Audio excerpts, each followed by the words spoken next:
Hello everyone. We are going to balance and spin the Merkaba, the flower of life, in the masculine and feminine direction. So in looking at the flower of life, the Merkaba, looking down, the masculine spins clockwise. So this is the right hand going in that direction.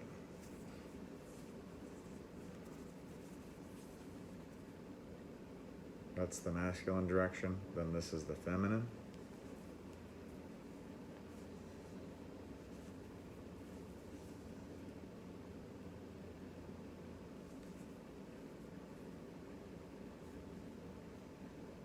Yes. So balancing, and always balancing the brain, using the full capacity of your being, awakening the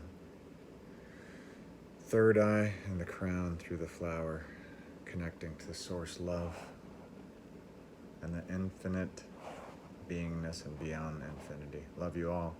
Have fun.